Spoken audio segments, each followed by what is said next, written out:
All right, this is the Mop Up. I'm David Feldman in New York City. Happening now, we have exclusive video of former Senator, this is exclusive, Lindsey Graham auditioning right now in front of St. Peter. He's trying to get into heaven through the pearly gates, and we will come back later. We're checking in. This is the Lindsey cam, our eye in the sky, as Lindsey Graham attempts to make it through the pearly gates. Actual footage from heaven, or outside of heaven. Speaking of heaven, congratulations to former Republican Congresswoman from Georgia, Marjorie Taylor Greene, who married longtime boyfriend Brian Glenn on Tuesday at a tasteful last-minute wedding ceremony at the Bellagio Hotel in Las Vegas. Because it was an outdoor wedding without a cloud in the sky, Marjorie personally thanked Joe Biden for setting his weather machine to sunny. After exchanging vows, the couple immediately took to the casino floor, this is true, for a few spins on the roulette wheel, followed by a game of craps. So I guess Marjorie wanted on her wedding day to be surrounded by loved ones, degenerate gamblers strapped into mobility scooters while hooked up to oxygen tanks. Marjorie, as you can see, wore white because where Marjorie comes from, you're technically still a virgin if you still haven't been to a library. The couple met 4 years ago at a Trump rally. They picked the Las Vegas Strip for their wedding vows because they wanted to recreate a sense memory of that moment. They first laid eyes upon each other, surrounded by the stench of nicotine, stale mothballs, and canned Hormel chili farts. That's the sense memory. They were at a Trump rally when they first locked eyes, and they wanted the sense, the smell from that rally. So they went to the Bellagio and were inundated by the stench of nicotine, stale mothballs, and canned Hormel chili farts, which is what a Trump rally smells like. And the Oval Office.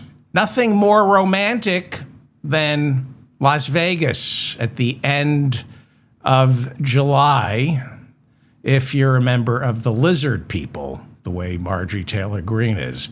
After dinner at Spago, the couple topped off the night by going to the Sphere to catch the Jewish space laser show featuring the music of Pink Floyd's Roger Waters. Have you been to the Sphere? They've got a Jewish space laser show. It's incredible. Well, Marjorie's new husband, Brian Glenn, up until May of this year, was chief White House correspondent for ultra-right-wing, MAGA-inspired Real Voice America. He gave up his career in, let's be charitable and call it semi-pro journalism. I don't know what you call it. He said he's giving up his television career in order, he said, to focus on his health and relationship with Marjorie Taylor Greene. Brian, you can't have both. You either have a relationship with Marjorie Taylor Greene or you have your health. In January of this year, Marjorie quit Congress after falling out with Donald Trump over her vote to release the Epstein files. Up until late last year, she was one of Trump's biggest supporters, but when death threats against her son poured in after she defied Trump, the president warned, well, if anything happens to your son, Marjorie, you'll only have yourself to blame for going against me, the president of the United States. Well, Marjorie and Brian Glenn aren't the only two Republican couples destined for a bitter divorce. There's always Republican Max Miller, who represents Ohio's 7th congressional district. He is running for re-election right in the middle of a nasty custody battle with his ex-wife, who is the daughter of Ohio Republican Senator Bernie Moreno elected back in November 2024.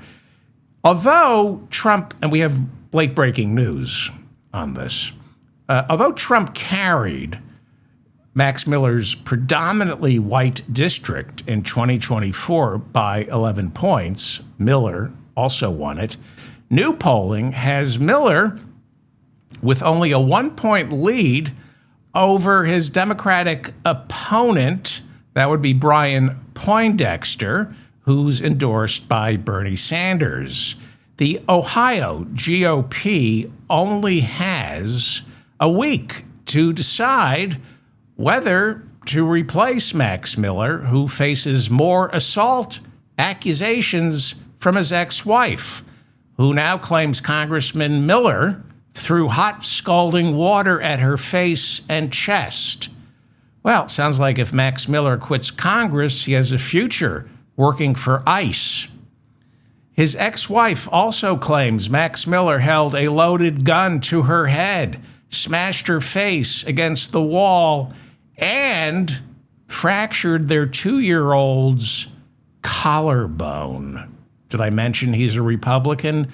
Or did I have to after telling you this? We have breaking news late Thursday night. Miller's ex-wife, her lawyers have filed a restraining order against Max Miller, demanding he stop threatening them. Just telling you what's going on, not passing judgment.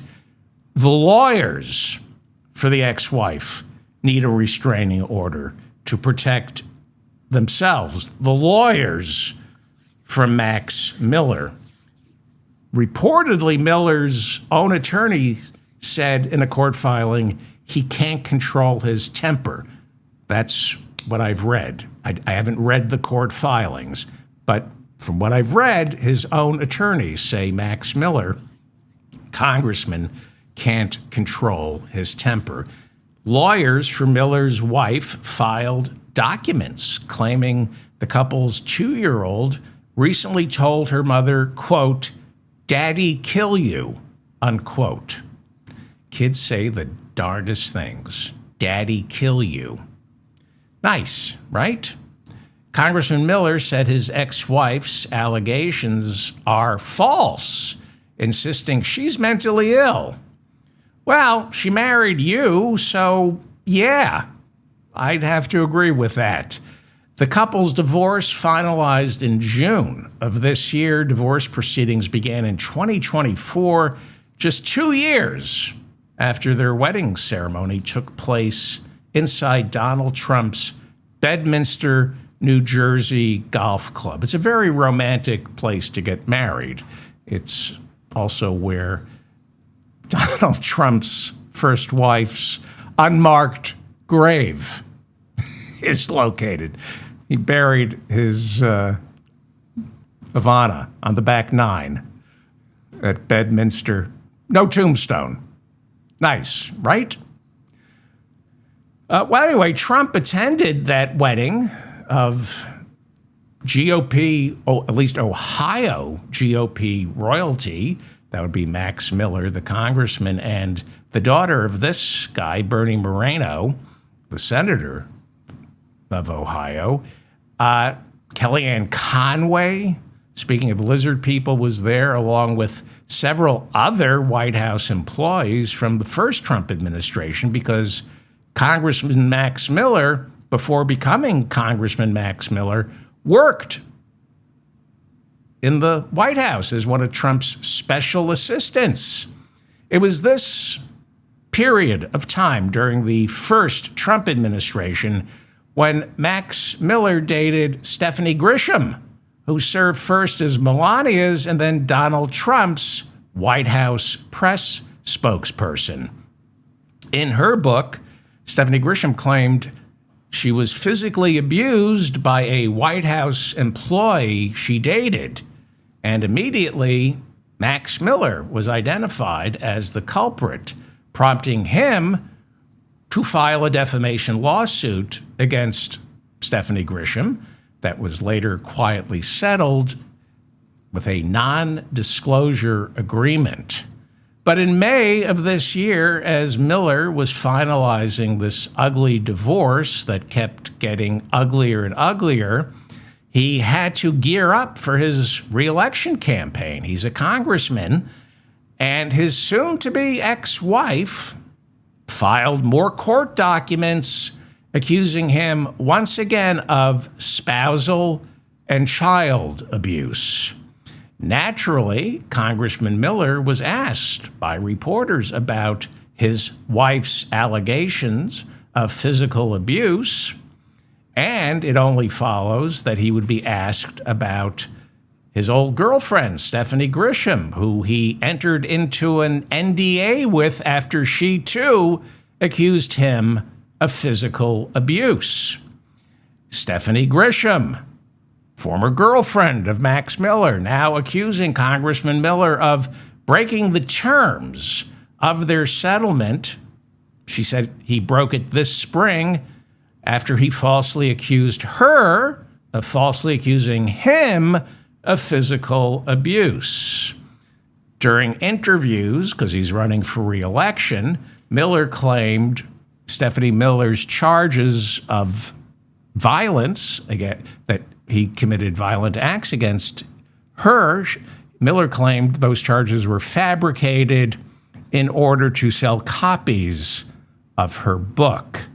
Grisham's lawyer served the congressman with papers on July 22nd. He has 28 days to respond. It will be interesting to see if, just like his ex-wife's lawyers, Stephanie Grisham's lawyers have to file a restraining order to protect themselves from Max Miller. That's what happened today.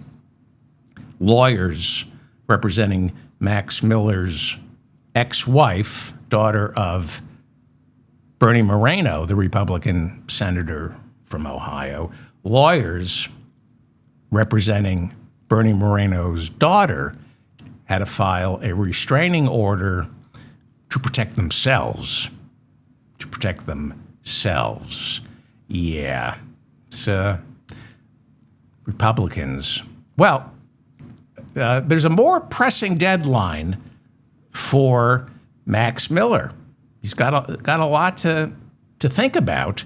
The Republican Party, according to Ohio law, has until August 9th to throw Max Miller off the ballot and replace him with another candidate.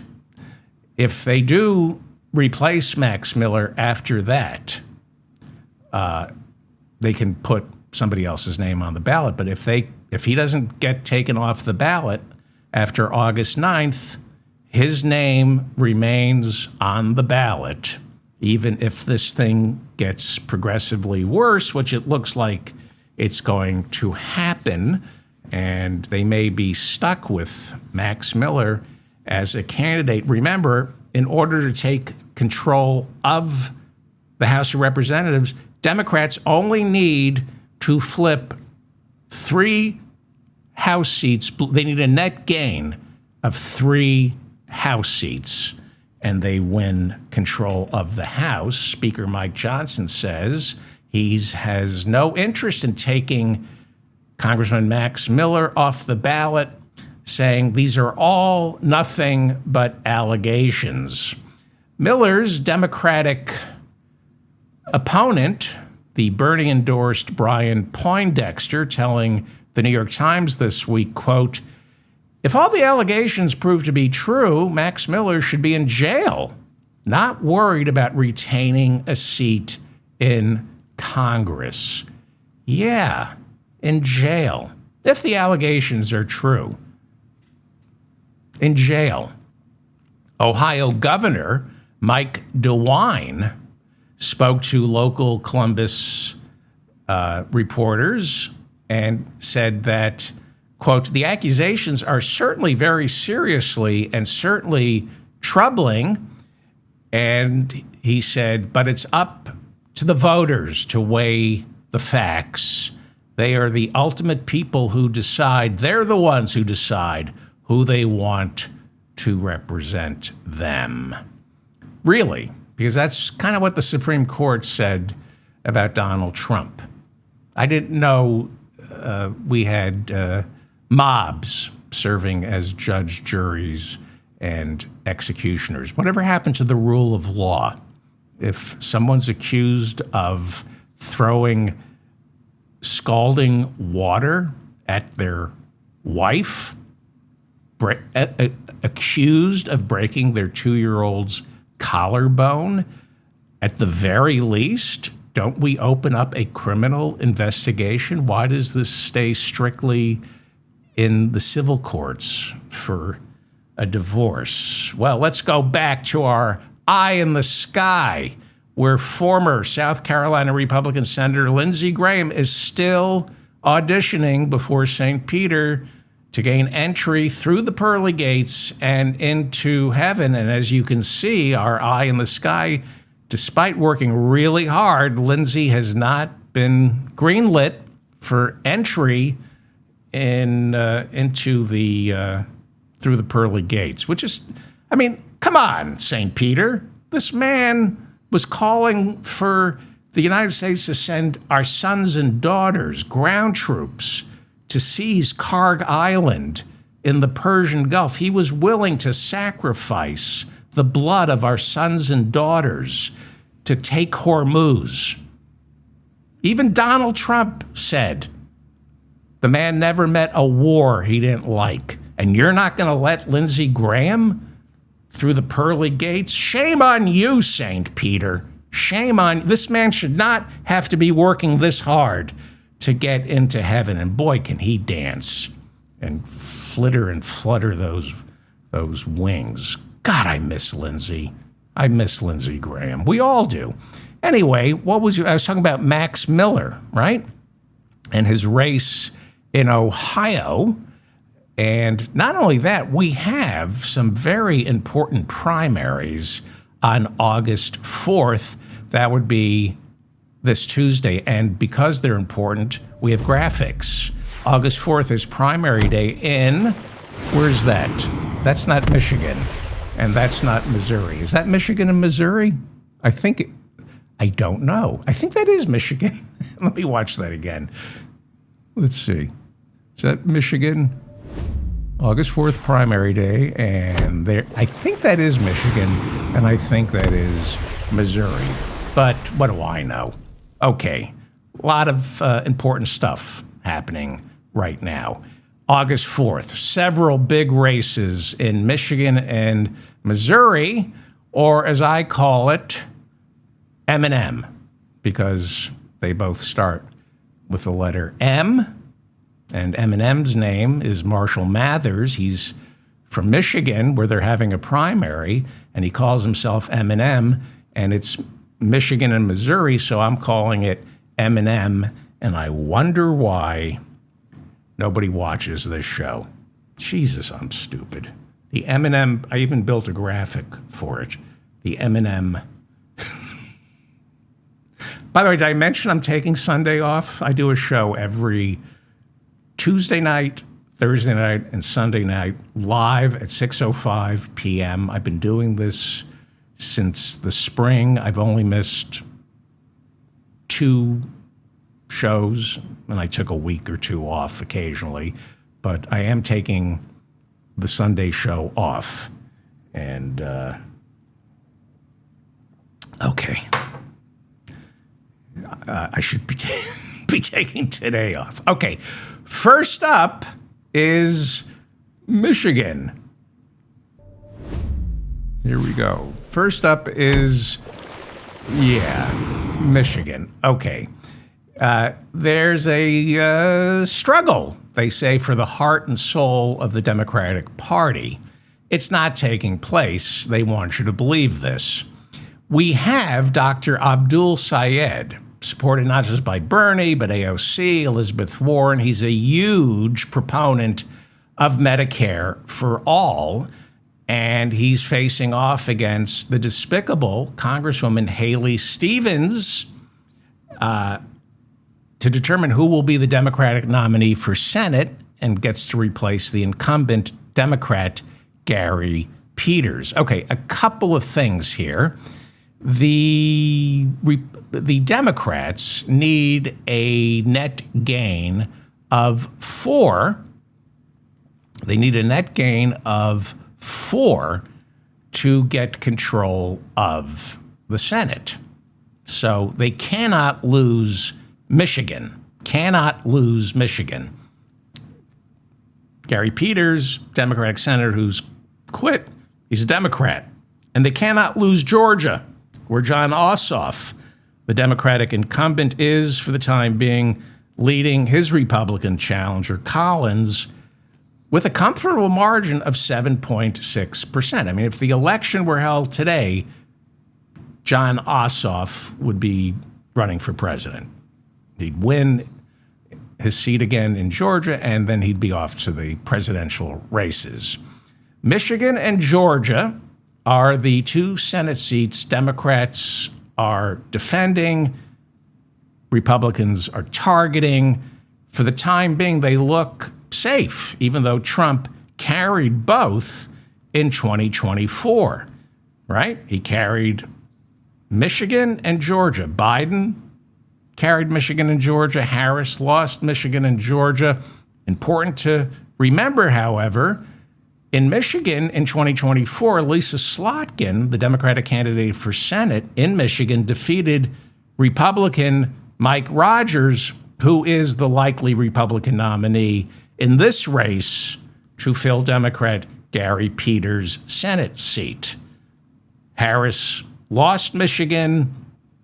The Democrats won Michigan, the Senate seat in Michigan. So establishment Democrats, the problem solvers who create all the problems, they think they're possibly close to picking up the Senate, because assuming there's no major shift in Georgia or Michigan, the Democrats, needing a net gain of 4, have a strong possibility of flipping the Senate seat currently held by Susan Collins of Maine.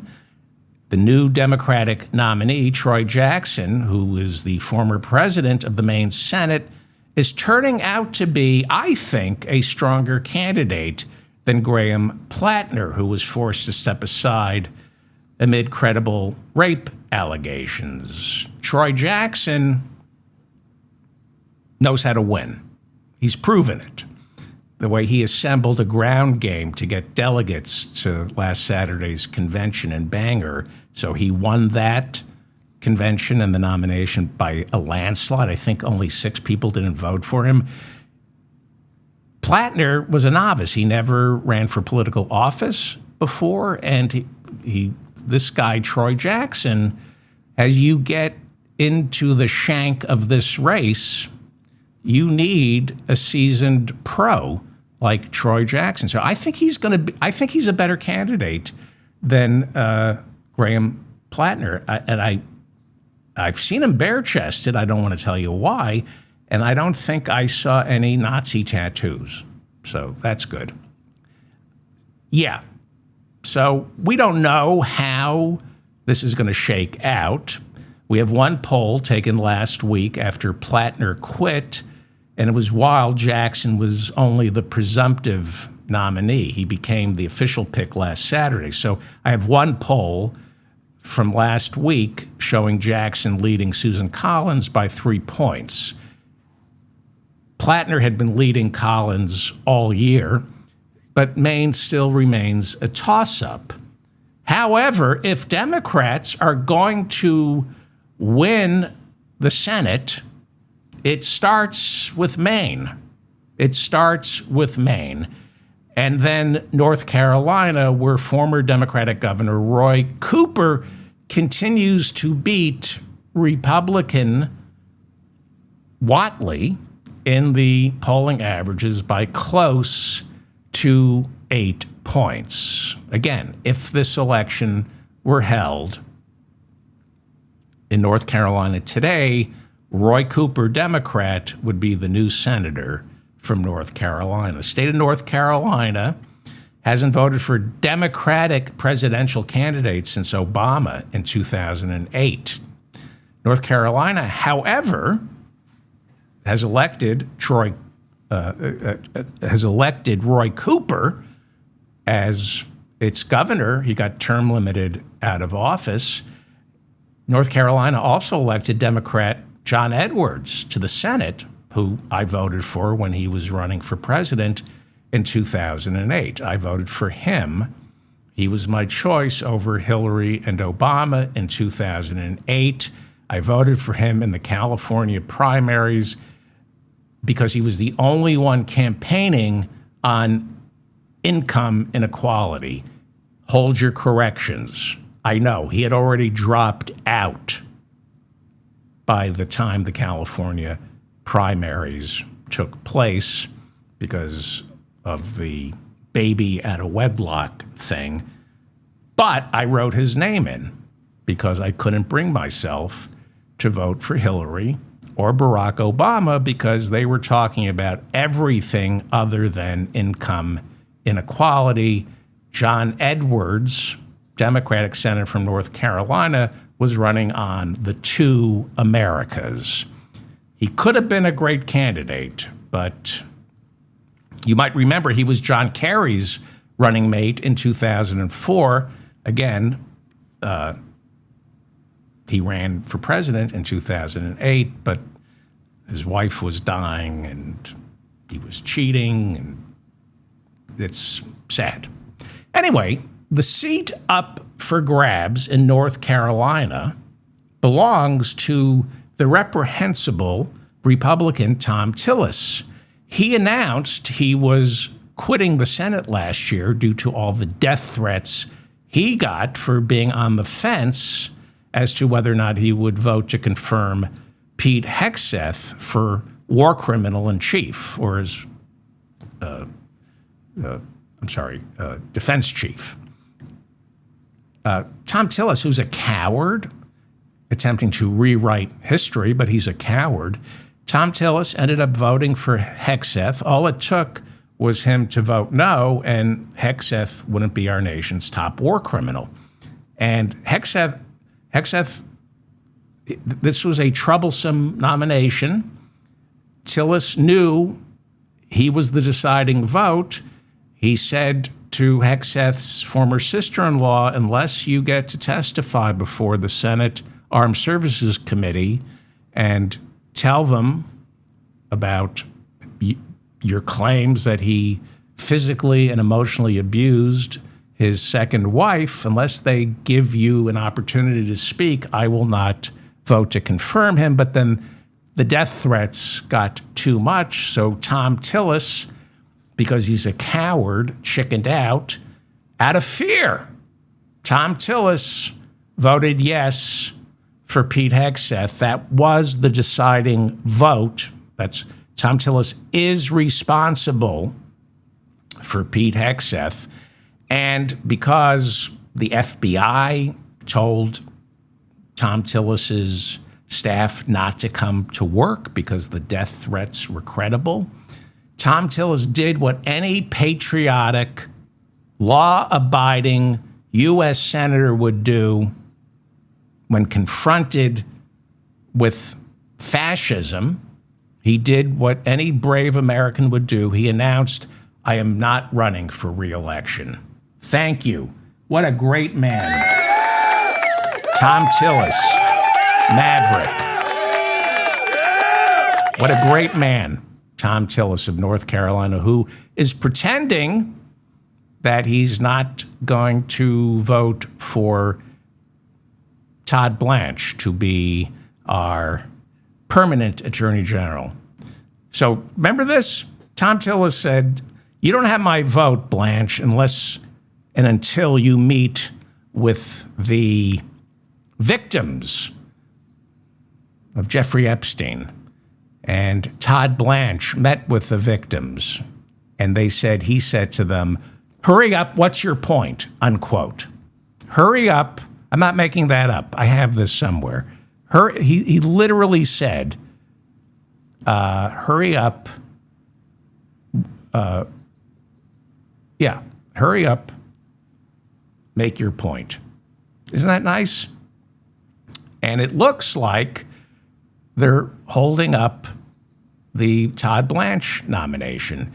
Cornyn is upset because Todd Blanche testified under oath that $1.8 billion weaponization fund for so-called victims of Biden's Justice Department, Todd Blanche said it's dead, and now we're learning that it's not.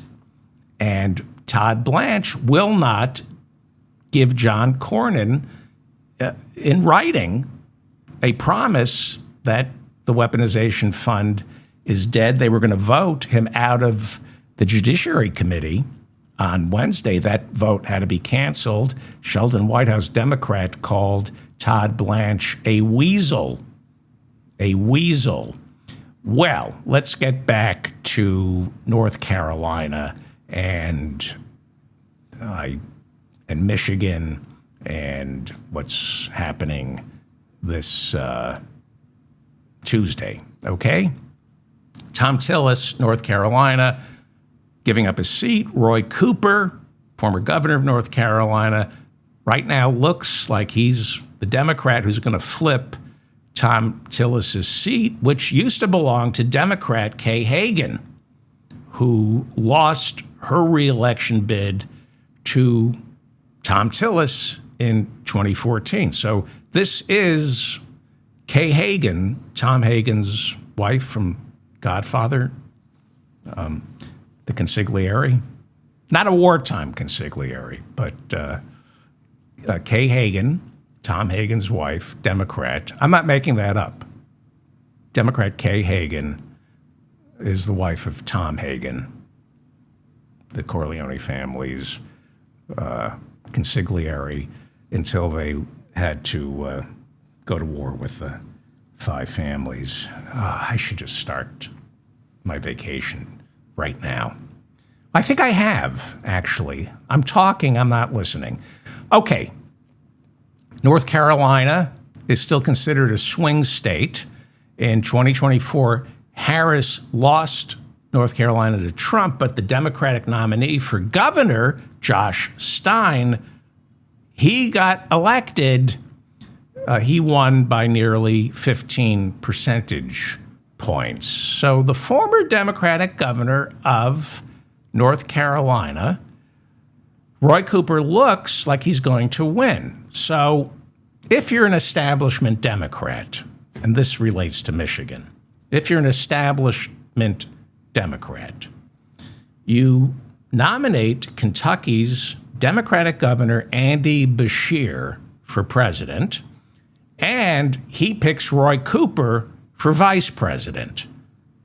Not since 1992, when Clinton from Arkansas and Gore from Tennessee, would we have Democrats able to win this big in the South. So if you're an establishment Democrat who just wants to win the White House and alienate American voters, especially the working class and the poor, you pick Andy Beshear for president and Roy Cooper for vice president. They're okay. They're okay. For example, Newsom is okay. Yes, I would vote for any of these people over any Republican. But Newsom, if you pick Newsom, the only reason you're picking Newsom is because you want to win. You're certainly not voting for Medicare for all. He had single payer on his desk as California governor, and he wouldn't do it. So Newsom, yes, I would vote for him in a heartbeat.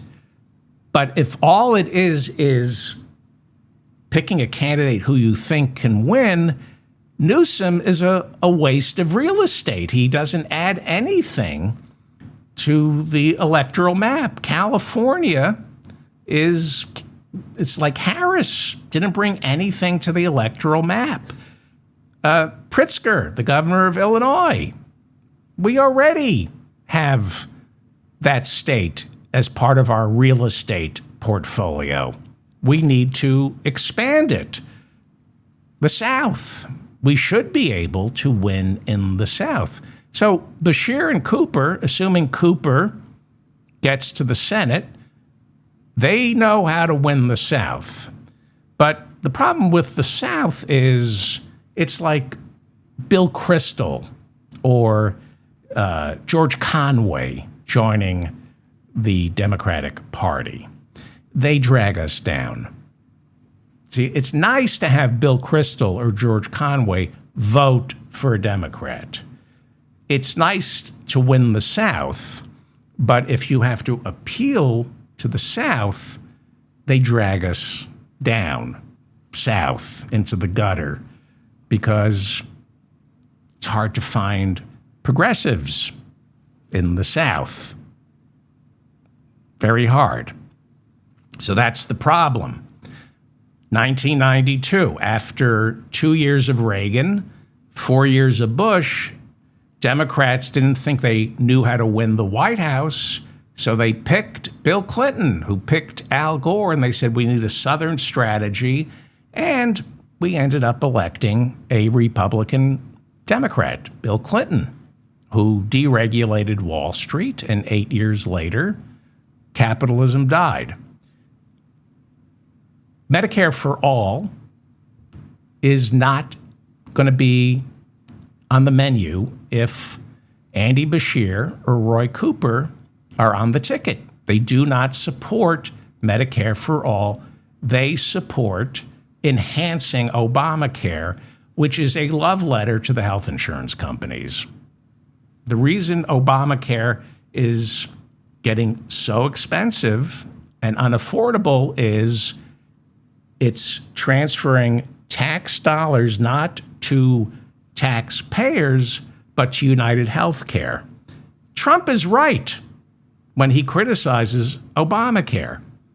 It is a transfer of wealth from the Treasury to the health insurance companies, which is why their stocks and profits are tripling and quadrupling.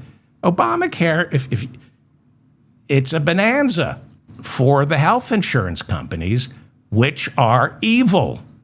Is Obamacare evil? No. No, it's not. There should be a public option. There should be a federal health insurance program that we could buy into that competes with United Healthcare. But United Healthcare and Aetna and Blue Cross Blue Shield said, that's unfair. We can't compete with they literally said this. We can't compete with the government. If the government starts selling health and the inefficient, lumbering, incompetent federal government, if we have to compete with the federal government, we'll lose because the federal government, with all its mistakes, is still better than corporate America. So if you're an establishment Democrat, I'm getting to Michigan. You know, I know we're getting to Michigan because, look, I built this graphic. August 4th prime, Michigan, right there. Okay, so I'm getting to Michigan. If you're an establishment Democrat, you think these two Southerners are the answer. But in the long run, they are the reason it's so hard for Democrats to win. In the long run, Clinton, Obama, Hillary, Harris are the reason it's so hard for Democrats to win the presidency, the House, and a filibuster-proof majority in the Senate. Nancy Pelosi, I'd rather she be the speaker, but she's the reason Chuck Schumer is the reason it's next to impossible to get a filibuster-proof majority in the Senate for the Democrats. Now, right now, we are under the boot of an authoritarian leader, Donald Trump. And why is that? He's the only one in Washington willing to lead. Voters don't know what they want until leaders sell them on it. Voters don't know. Bernie's a leader. Nobody knew about Medicare for All until Bernie sold it or tried to sell it in 2020. That's what leadership is. Nobody knew what Medicare was or Medicaid was until Lyndon Johnson forced it down our throat. We didn't know what Social Security was until Franklin Roosevelt forced it down our throat. That's what leadership is. And with the right leader, you can sell Americans on Medicare or Medicare for All just as easily as you can selling the American people on deporting innocent, nonviolent immigrants. Issues are like caviar. People have to be taught to like them.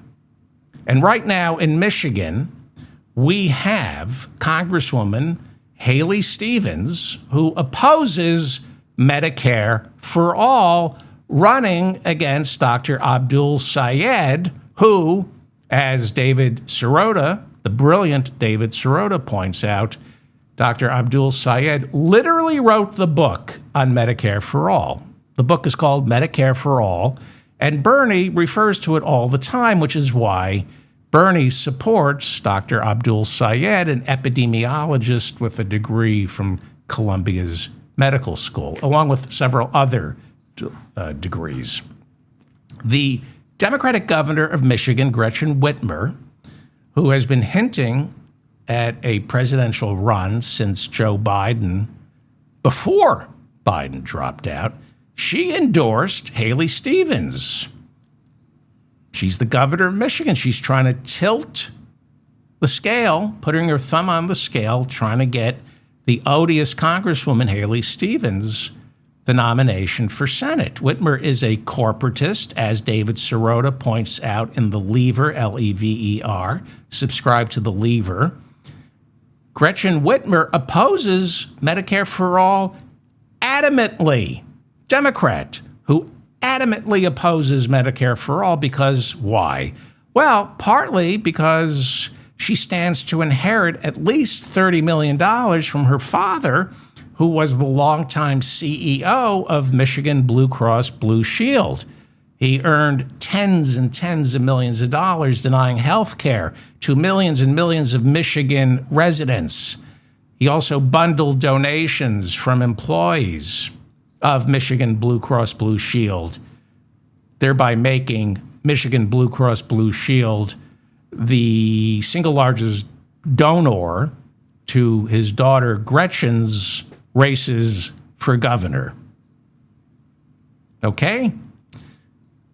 Now, AIPAC, which represents the Likud party in Israel, doesn't lobby for Israel. If it lobbied for Israel, it would have to be registered as a foreign lobbyist. AIPAC is not synonymous with Israel, Zionism, or the Jewish people. It's synonymous with the Likud party, which means it's synonymous with the Israeli settlements in the West Bank and whatever you want to call what's going on in Gaza, which I'm going to talk about in a moment. So Dr. Abdul Sayed is not a single issue candidate, but he is an epidemiologist. He's a doctor, a real honest to good doctor who can state and then prove the truth that Medicare for All is more cost-effective, cheaper, and healthier than the for-profit health insurance system currently in place. Now, that's a fact. You cannot debate it.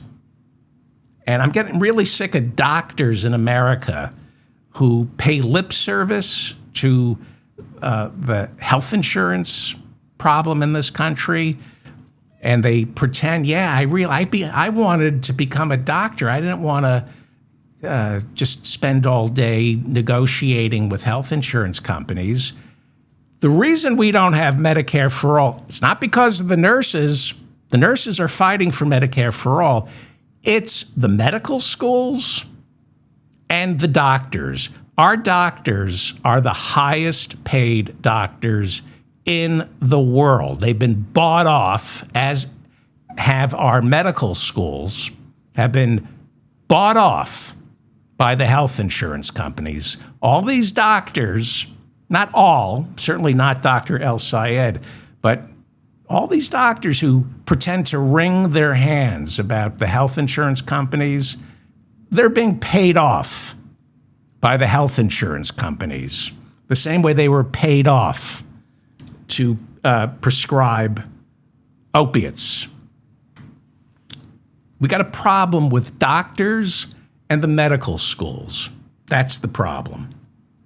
Not the nurses, the effing doctors who are the highest paid doctors in the world, profiting off our for-profit health insurance system in this country. We don't have a health care system. We have a for-profit health insurance system. Health insurance is not health care. So, that's a fact. Can't win an argument defending our for-profit health insurance system. Cannot win an argument in favor of it. Bernie Sanders ran for president in 2020, like Dr. Sayed, primarily, but not entirely, on Medicare for all. And you cannot debate Bernie or Dr. El-Sayed on Medicare for all, because our for-profit health insurance system is indefensible, because you can't defend health insurance when the rest of the world has health care. Health insurance is not synonymous with health care. So what the Democrats did in 2020 was drown Bernie out. They threw so many candidates up on that debate stage. I mean, Tulsi Gabbard. I mean, there are people like Beto O'Rourke was running. I mean, it was just the Democrats did not want Bernie to be heard. So everybody into the pool. That was the message in 2020, and every Democrat ran. So Bernie could not speak, at least during the debates. Bernie couldn't speak about Medicare for all in anything longer than a soundbite. And that was the plan, because if Bernie, during the debates, got to spell out why Medicare for all is better than the crime that is health insurance in America, he would win the nomination. You give Bernie a chance to speak. I've watched him on Fox News win over the right wing on Medicare for all. You give Bernie a chance, you give AOC a chance, so you can't debate. Can't debate. By the time that election was down to just Bernie and Biden, COVID was in full swing, and the biggest advertisement against health insurance and for Medicare for all.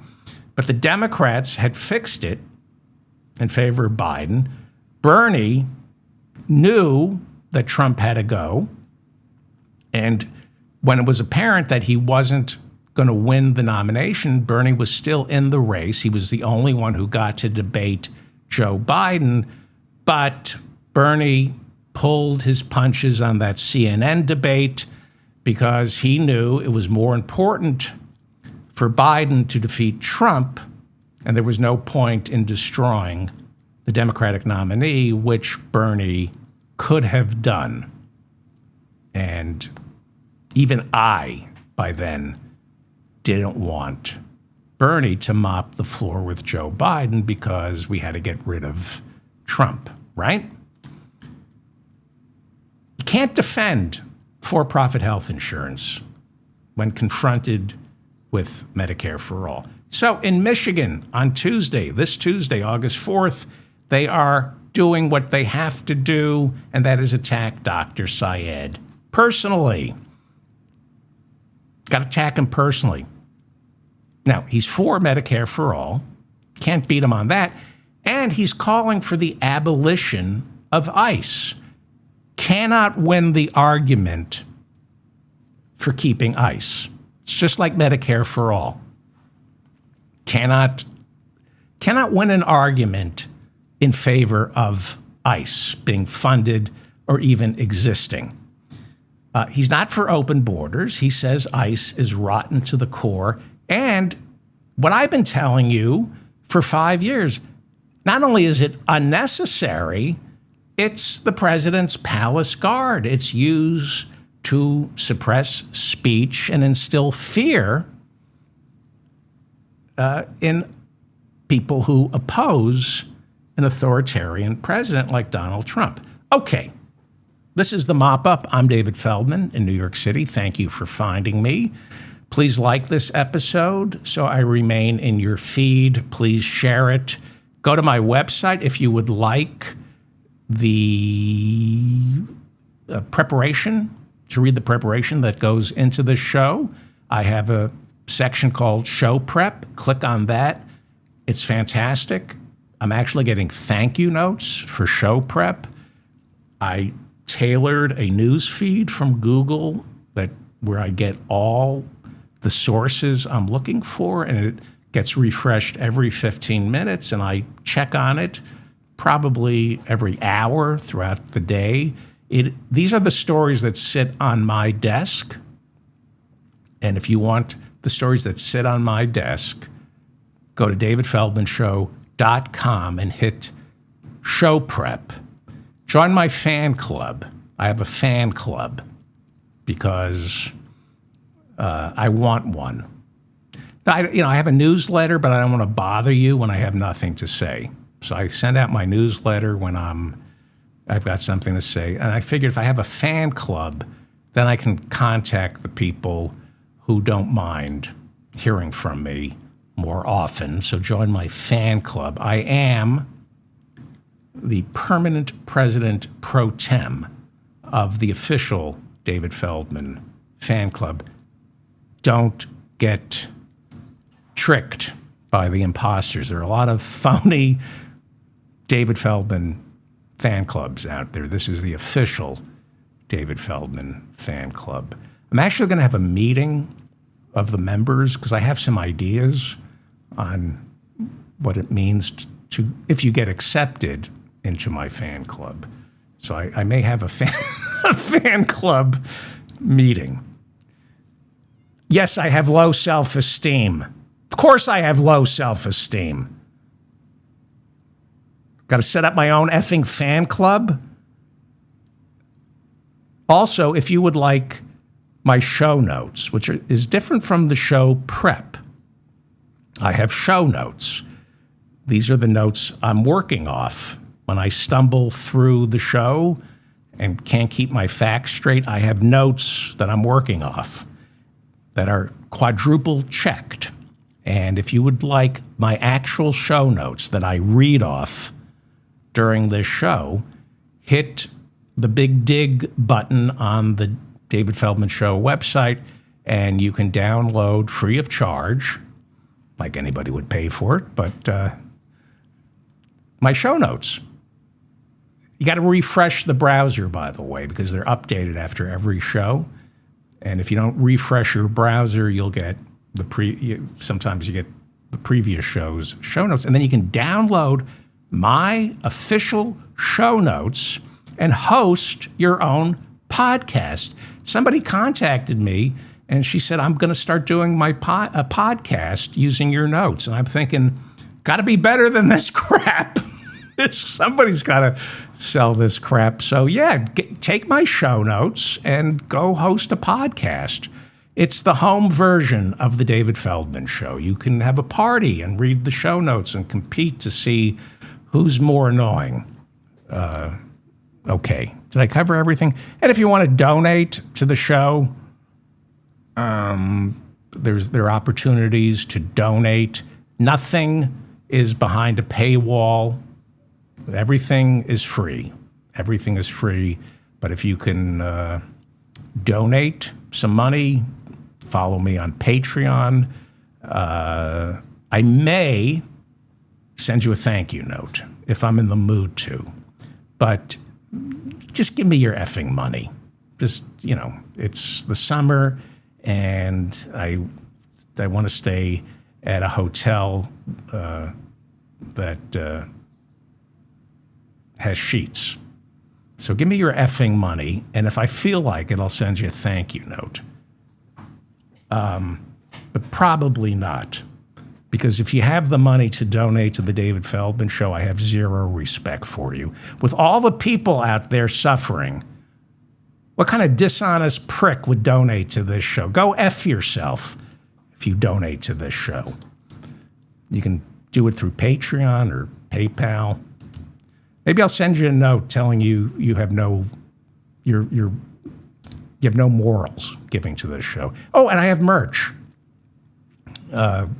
Hit the merch button. Okay, I'm going to keep going because I'm taking Sunday off. So I'm going to keep going. Yes. All right. Where am I? I wish I knew. Well, let's look at this again. August 4th, primary day. This is what I'm talking about. I think that's Michigan, and I think that's Missouri. I think. I haven't checked recently. Back to Michigan. I'm going to get to Missouri. Okay. Thomas Frank, the great Thomas Frank, has been on this show. He wrote the classic What's the Matter with Kansas in 2004. It was at the height of George W. Bush's reelection campaign. And you should read What's the Matter with Kansas at least once a year. And read Thomas Frank. He's great. So the premise of What's the Matter with Kansas, written 22 years ago, was voters in rural America, like Kansas, vote for Republicans against their own economic self-interests. What's the matter with Kansas? Why do they do this? Why do people vote against their own economic self-interest? And Thomas Frank, in the book, What's the Matter with Kansas, which probably most of my listeners have already read,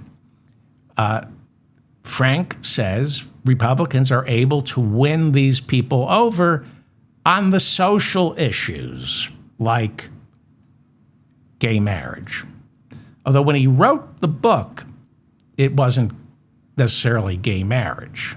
The book came out in 2004, which was the year Republicans decided it was gay marriage. It's cyclical. Every 2 years, they pick a protected class to attack.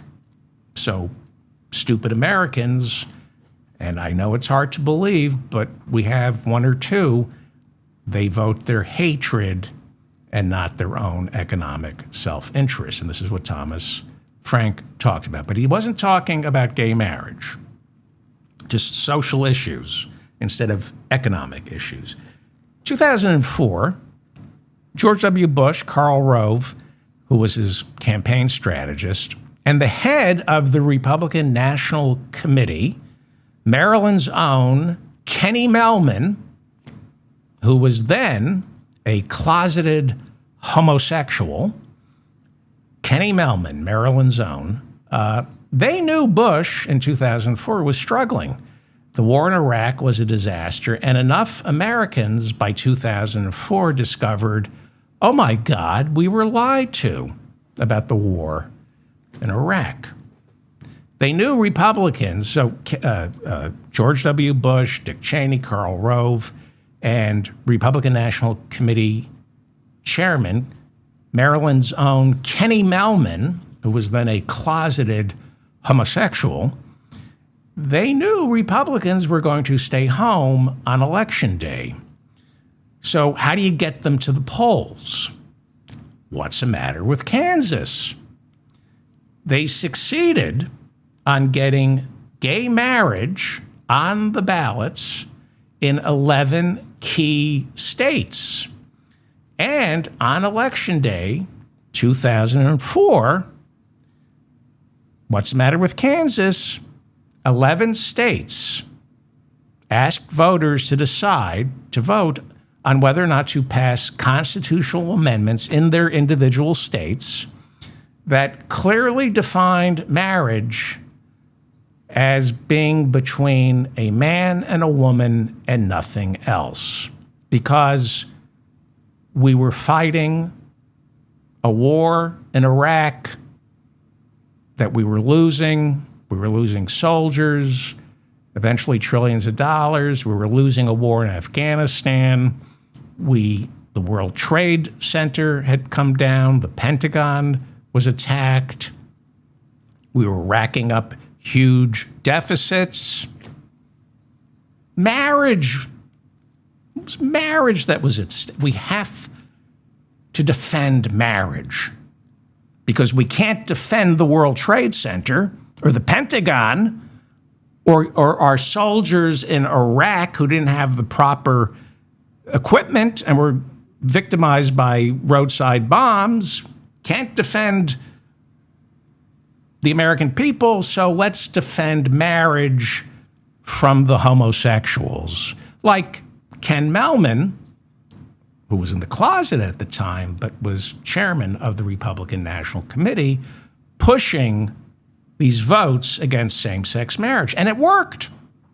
It worked. Ken Mehlman, chairman of the Republican Party at the time, also a closeted homosexual, got George W. Bush and Dick Cheney, war criminals, reelected.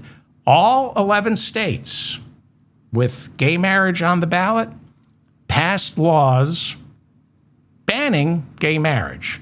And that's what pushed Bush over the victory line. Because Republicans were not excited about voting for him, but they showed up on Election Day to beat up on homosexuals. And the plan was, you're going to go in to beat up homosexuals, you're going to go into the voting booth to beat up on homosexuals. Would it kill you to also vote for George Bush? That was the plan, and it worked thanks to Karl Rove, George W. Bush, and Ken Mehlman, the Republican chairman of the Republican Party, who was a closeted homosexual at the time. Hang on, let's go to our eye in the sky where Lindsey Graham is. Boy, he still has not been allowed into heaven. We have exclusive eye in the sky video of Lindsey Graham. He still has energy. He's still going, auditioning for passage through the pearly gates, but St. Peter's is making him work for it. We've done other eyes in the sky before. We've never seen somebody work this hard to get through the pearly gates, and it doesn't seem right because Lindsey Graham was a man who wanted our sons and daughters to spill their blood on the ground in Iraq. He was calling for ground troops to seize Karg Island. And if a man like that has to work this hard for St. Peter to get through the pearly gates, what does that say about the rest of us? Okay, so yes, I'm talking about Michigan and what's the matter with Kansas. Okay? All right. Back in 2004, it didn't matter that voting for Bush, as Thomas Frank pointed out in his book that year, didn't matter that it was a vote against your own economic self-interest. Doesn't matter that George W. Bush lowered taxes for the rich, opposed unions, opposed a minimum wage hike, wanted to turn Social Security over to Wall Street, and Medicare over to the drug companies. Doesn't matter that Bush pushed for more financial deregulation, making our money less safe and our jobs less secure. That didn't matter. Didn't matter that we were about to lose the World Trade Center. We already lost the World Trade Center. We were losing in Iraq, losing in Afghanistan. Didn't matter. Gay people wanted to get married. And that's what's the matter with Kansas. And right now, you still have Democrats scratching their heads, saying, how can Republicans be this stupid? How can you be this stupid? But what's going on in Michigan right now in the race between Haley Stevens and Dr. Abdul Sayed is nearly identical. We have people like me asking Democrats, how can you be this stupid? How could you allow Gretchen Whitmer, the heiress to a health insurance executive's fortune, who opposes Medicare how can you vote for her? She opposes Medicare for all. How could you be so stupid to vote against your own self-interests by voting for Haley Stevens and not Dr. Sayed? So it's not gay marriage. That's not how people in Michigan are being convinced to vote against their own self-interests. But it is bigotry. Dr. Sayed is Muslim. So if you're on the ground in Michigan and you've got $30 million from AIPAC and then Center Forward, the corporatists, I forgot the name of the other, like Michigan Strong. These are, shadow money organizations. You convince people who are not Muslims that Muslims can't be trusted, and you convince others that any criticism of Israel is anti-Semitic, even though many Muslims are Semitic. Now, remember, Democrats cannot allow Republicans to flip this seat. And what you're also hearing from the establishment Democrats who oppose Medicare for all, they say, hey, look, we have to win the Senate, so you have to vote for Haley Stevens. She can win in November. And Dr. Abdul Sayed, he's a radical.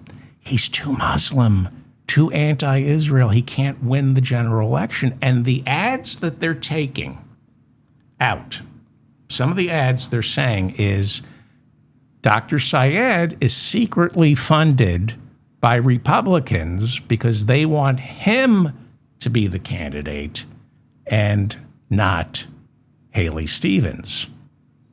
So every accusation is a confession. They don't point out when the people claiming that Dr. Abdul El Sayed is secretly being funded by Republicans, people making those accusations are secretly funded by AIPAC, $30 million. These establishment Democrats who claim it's all about winning control of the Senate and we have to be realistic here. Haley Stevens can win. Dr. Sayed can't.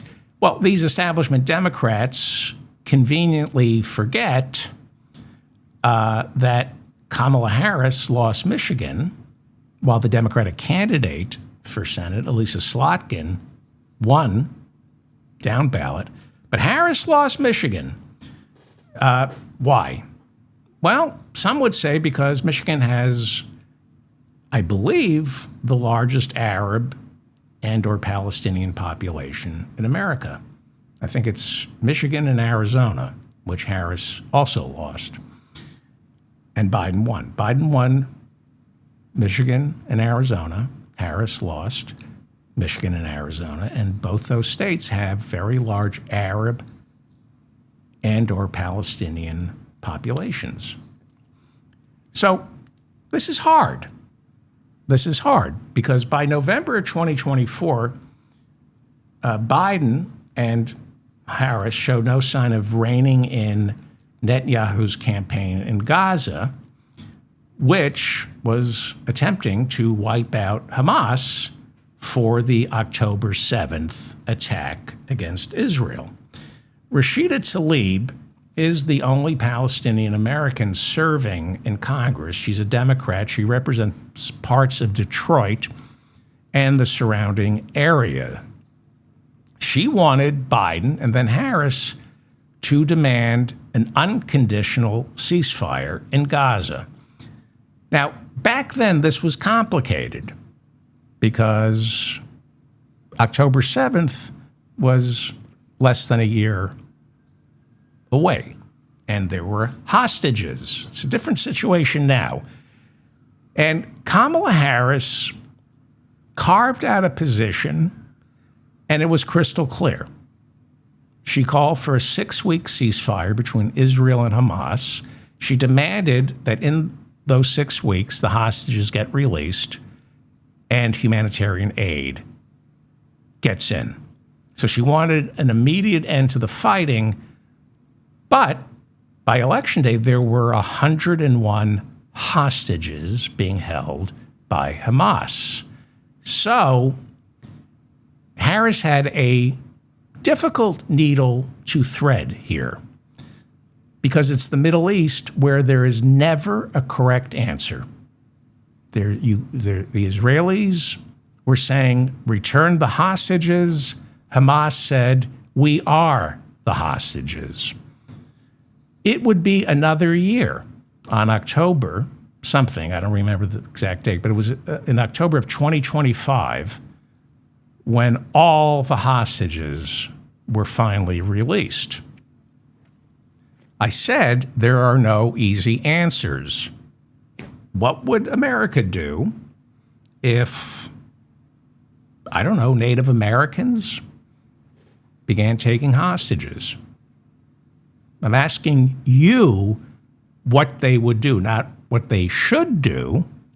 What would this country do? Not why did they take the hostages? You're not allowed to answer or ask that question. So the Democrats, it was a difficult needle to thread. The Democrats screwed up. First, they banned Rashida Tlaib or any representative from Uncommitted. That was the group of Democrats who first challenged Biden and then Harris. They were vote uncommitted, and uncommitted delegates coming to the convention demanding some kind of ceasefire in the Middle East. And Harris, the presumptive nominee, and her people banned Rashida Tlaib or any representative from Uncommitted to speak at the Democratic National Convention in 2024. So look,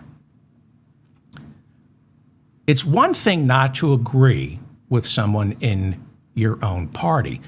I keep telling you, civil wars are good for the party. It's why Republicans keep winning. These fights animate all the bases, and voter turnout is Democrats, because of the civil war that's going on, our voter turnout is much bigger than the Republicans this year. And you win general elections because of voter turnout, and the base gets animated. And what usually happens when a party fights amongst itself, they do better on Election Day. The reason Joe Biden won in 2020 is because there was a civil war for the heart and soul of the party. Bernie, That's how you win elections. You fight it out. So, again, you don't need to know what the answer is in the Middle East. Certainly, the people waging war don't. It's one thing not to agree with someone in your own party. It's criminal not to listen to them. It is criminal to keep them voiceless. You don't have to agree with Rashida Tlaib, but she's a Democratic congresswoman who deserves to speak and make her case before the Democrats at the 2024 convention. What was signaled to supporters of Rashida Tlaib and the uncommitted and Arab and Muslim and Palestinian Americans is the Democratic Party will not listen to you. You don't have a voice inside the Democratic Party. So there's no simple answer other than listening. You know, you cannot defend Hamas, indefensible, and you also can't defend Benjamin Netanyahu, indefensible. In 2023, Hamas fired 13,000 rockets into Israel. That's a lot. That's a lot of rockets, 13,000 rockets. Why are they doing it? That's a good question. What should Israel do to stop those rockets? If you're Benjamin Netanyahu, you're going to ask right now, well, we had 13,000 rockets fired in 2023, and then, of course, October 7th in 2023. If you're Benjamin Netanyahu, you're going to ask, well, how many rockets got fired into Israel this year? The answer is pretty close to none. And so the question you ask Netanyahu is, okay, then what are you still doing there? And this time, are you going to allow Hamas to get funded by Qatar? Or are you going to cut off the funding for Hamas? Because we know Netanyahu wanted Hamas to be funded. Can't defend Netanyahu, can't defend Hamas. Netanyahu openly admits that he allowed Hamas to get funded by Persian Gulf states like Qatar. Why? Because Netanyahu, just like Hamas, opposes a two-state solution. And he wanted Hamas powerful enough to challenge the Palestinian moderates who did favor a two-state solution. He says, no two-state solution, no state for the Palestinians. And he said, what I did was I allowed Hamas to get weapons, to get funding, to become powerful in Gaza so they could challenge Fatah, the moderates in the Palestinian parliament, which got dissolved because Hamas won elections and Israel refused, and the United States and the Palestinian Authority refused to allow Hamas to become a political party. That was in 2006, 2007. Israel and the United States didn't recognize Hamas as a political party. So I'm not defending Hamas. You cannot defend Hamas. You cannot defend October 7th.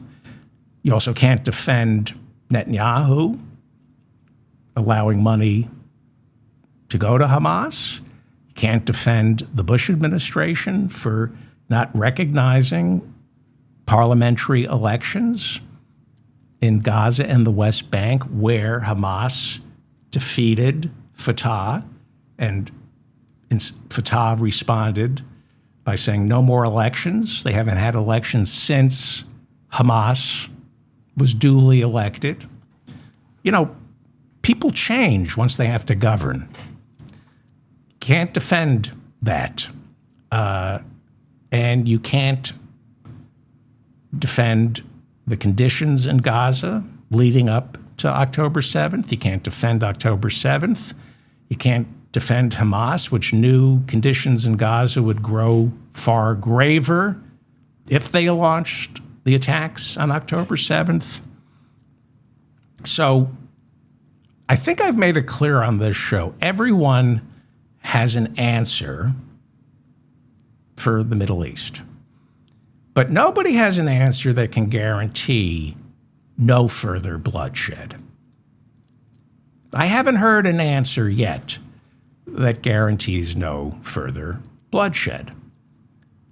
But I'm listening, and I don't claim to know enough about this.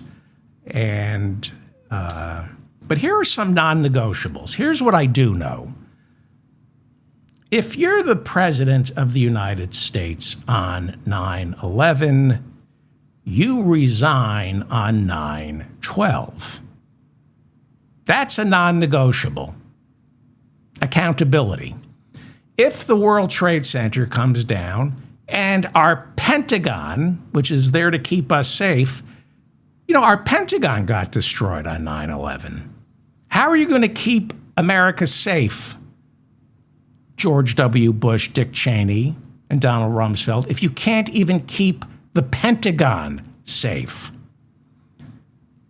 You resign the next day. You take full responsibility and you resign because clearly you're not qualified to respond to these attacks. And the response to 9/11 was symptomatic of the larger problem that initially brought down the World Trade Center and destroyed parts of the Pentagon.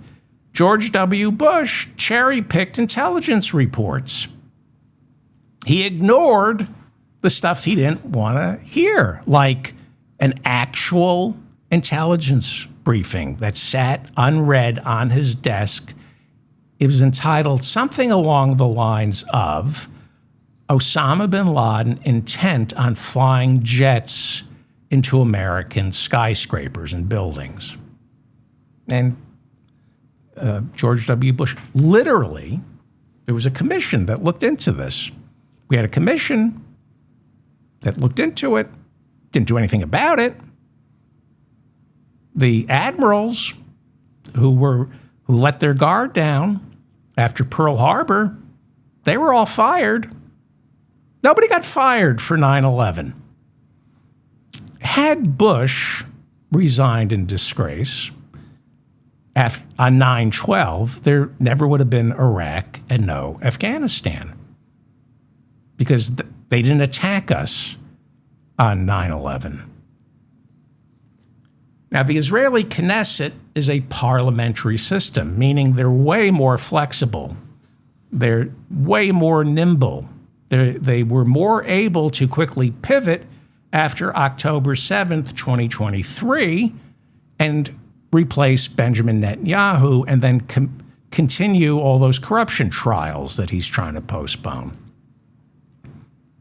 Netanyahu, just like Bush, was humiliated and exposed as a fraud on October 7th.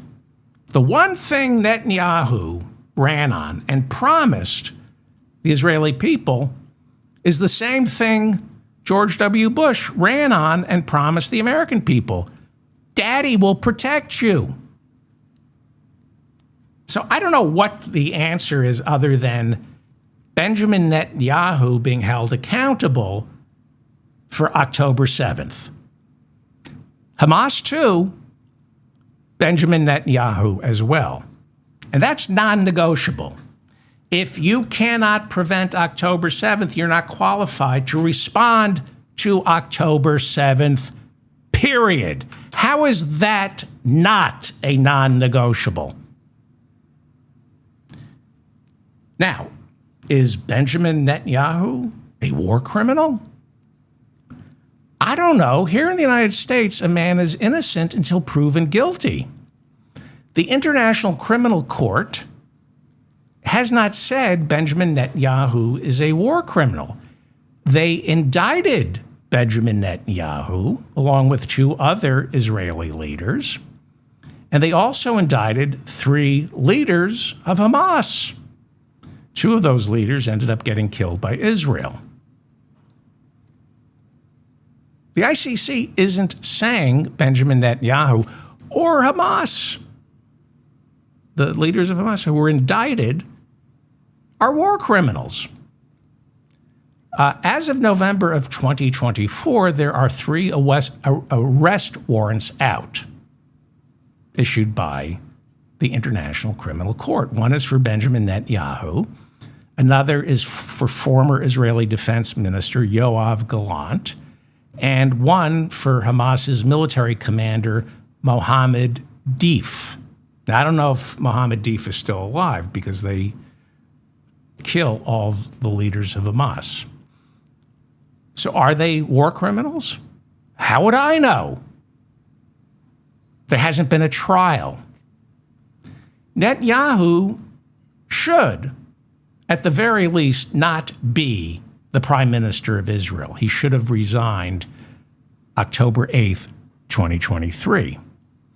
And he, along with whoever is left inside the Hamas leadership, should be extradited and put on trial so we can find out who the war criminals are.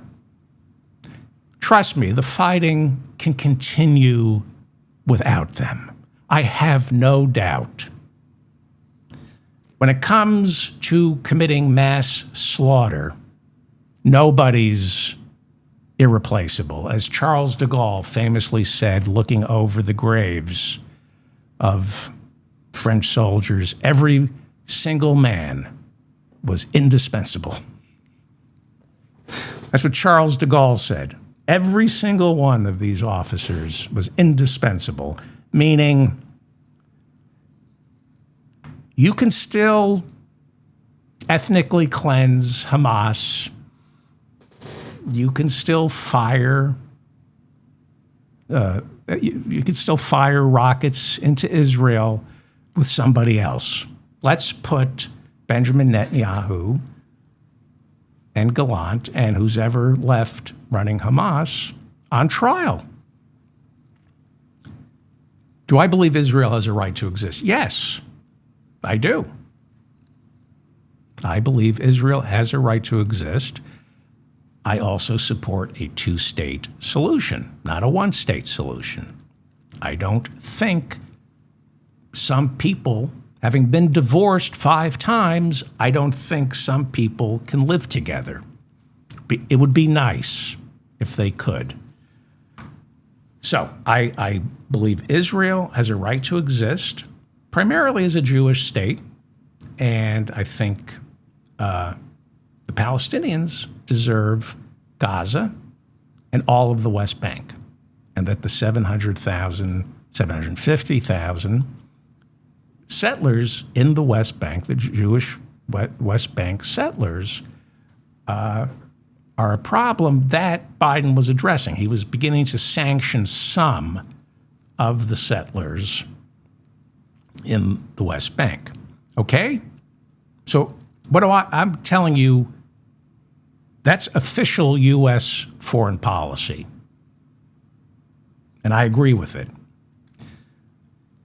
Could I care less if Netanyahu is arrested and put on trial for war crimes? Could I care less? Yes, I do care, because I want him put on trial for war crimes right after the Israelis put him on trial for October 7th and all the corruption that all those other trials that he's avoiding, some say by prolonging the war. Would somebody do that? No. I want George W. Bush arrested and put on trial for war crimes. And I want him held accountable for September 11th. He should be, at very least, impeached, presidents can be impeached years after they leave office. He should be held accountable for September 11th. I don't believe America, Israel, or the Palestinians are so weak they will crumble under the scrutiny of international law. We have a United Nations. We have an international criminal court for a reason. The people smack dab in the middle of fighting don't see things as clearly through the fog of war as those do looking at it from afar. So, David Feldman, I've been asked, so I will tell you, why would I care less if the mayor of New York City called on the United States government to arrest Benjamin Netanyahu? What do I care if Benjamin Netanyahu is arrested? Especially since I think Barack Obama should be brought before the International Criminal Court for prolonging the war in Afghanistan for 8 years. Afghanistan, the Taliban, had nothing to do with 9/11. Obama got elected claiming they did, that Bush took his eye off the ball by fighting Iraq when it was Afghanistan that attacked us on 9/11. That was a lie. And then when he became president, that lie turned into a series of war crimes that lasted throughout all 8 years of his presidency. He should be put on trial. You know, I should apologize. I call these men war criminals. They should be tried for war crimes. And as I keep telling you, the War Crimes Act of 1996 means it's a domestic flight. We don't have to send Obama to The Hague. The War Crimes Act of 1996 is sufficient to put Barack Obama on trial for war crimes for Afghanistan. Why is there only accountability in America for the 99%? Why do they demand accountability from us? But it's not good for the country if Barack Obama, with his homes on Martha's Vineyard and in Hawaii, and that rock star museum in Chicago, can't put him on trial for the 8 years he fought in Afghanistan. Yes, of course I love Obama. How can you not? It doesn't mean he shouldn't be prove to me you're not a war criminal. So back to Michigan, because this is an important race. August 4th, this is the big fight for the Democratic Party. There are no easy answers when it comes to the Middle East. There is when it comes to health care. That's easy. And there are no easy answers to controlling Netanyahu, controlling Iran, controlling Hamas. But Democrats cannot defend the silencing of Rashida Tlaib at the 2024 convention.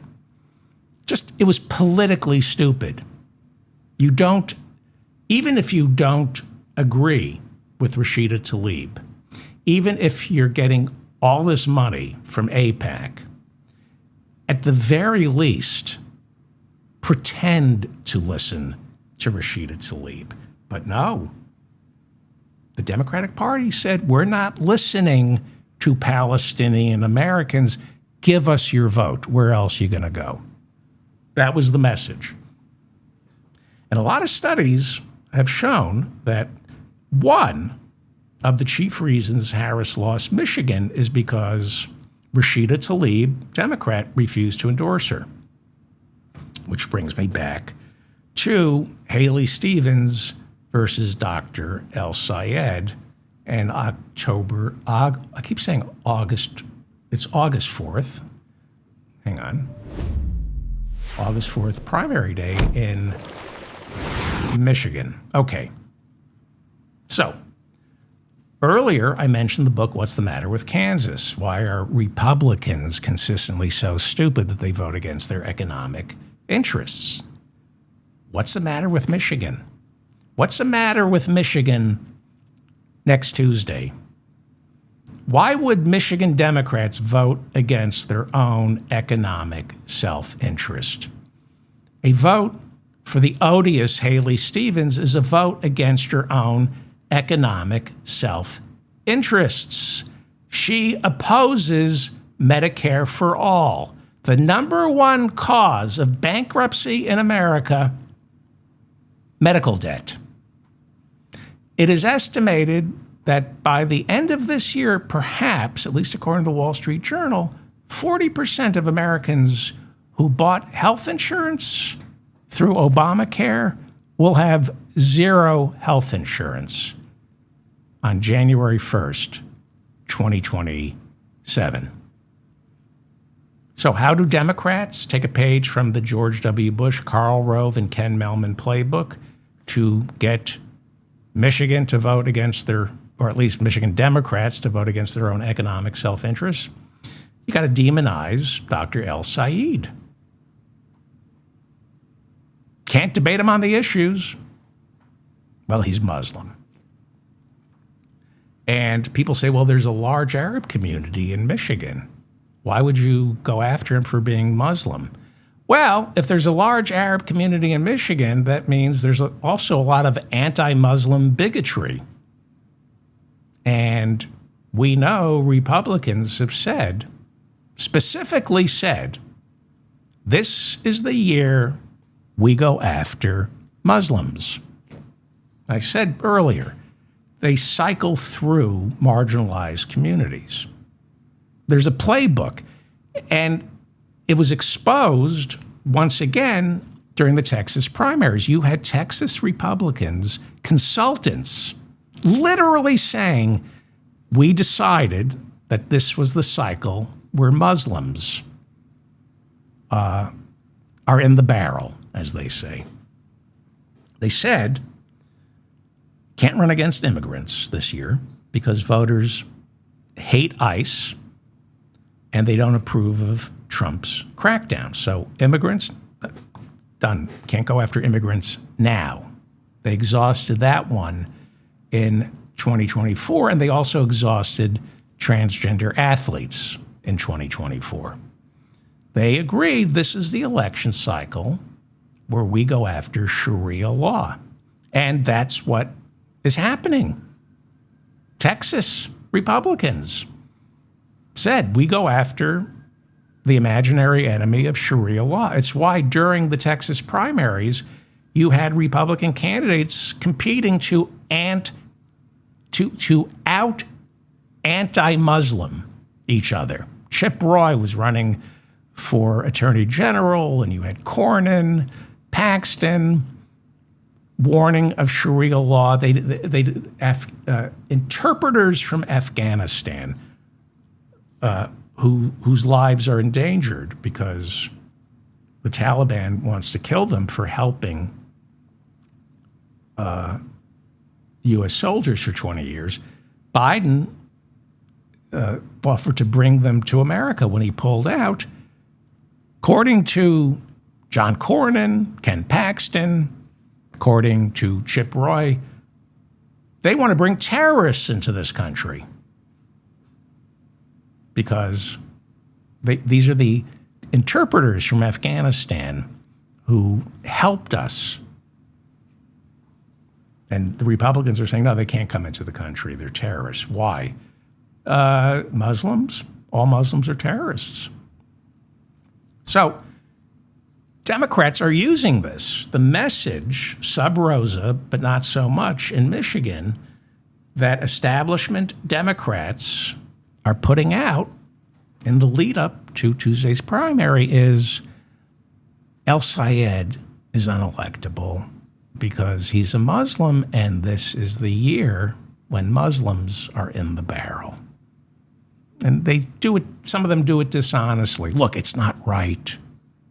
But, this is bare knuckle boxing. It's elections, and it would be nice if El Sayed didn't have to answer for being a Muslim, but we want to win.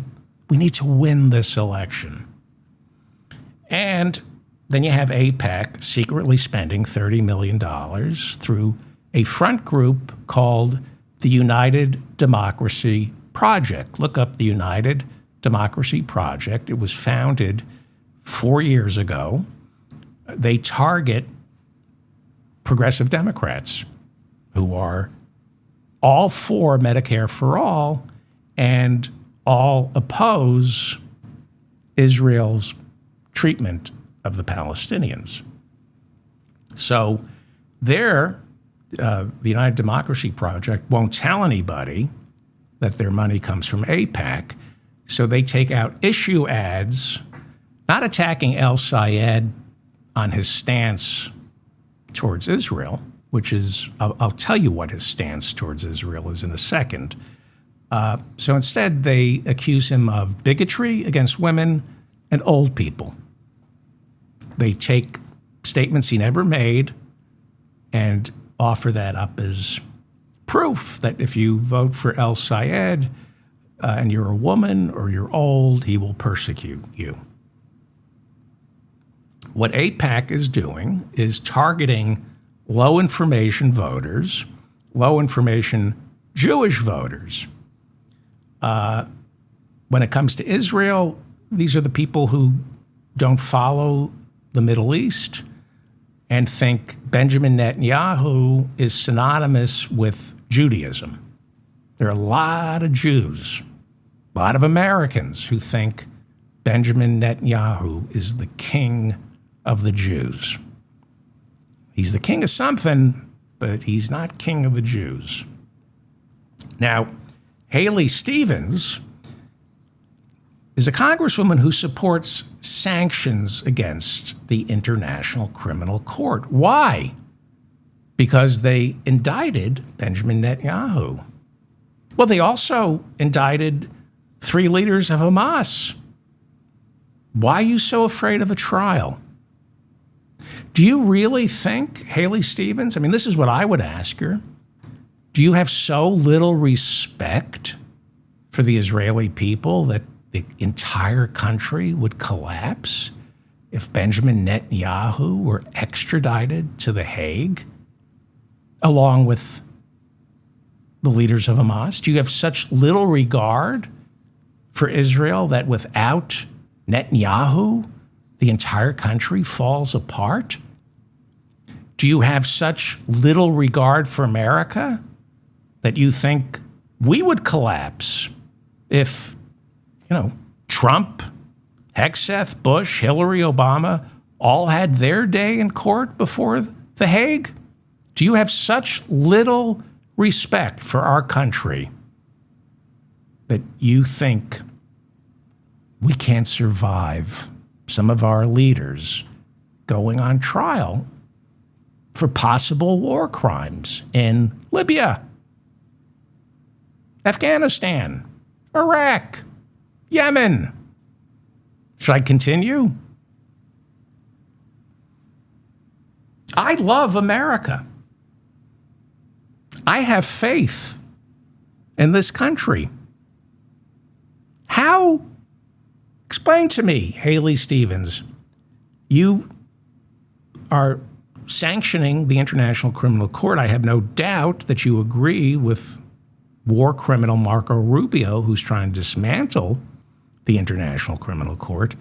Explain to me how Pete Hegseth being put on trial for Yemen, all the Somalis who got bombed in that refugee camp, 233 alleged narco-terrorists executed on the high seas, and direct violation of domestic and international law. There's no question.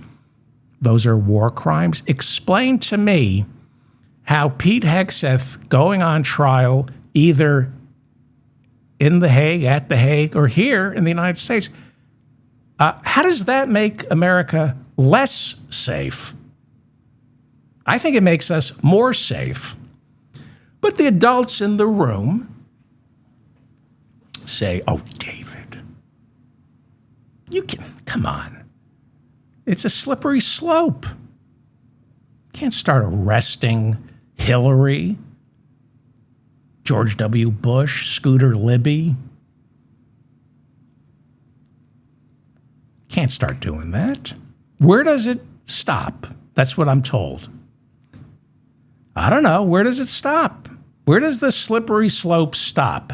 Why don't you ask the 2 million Americans behind bars right now where the slippery slope stops?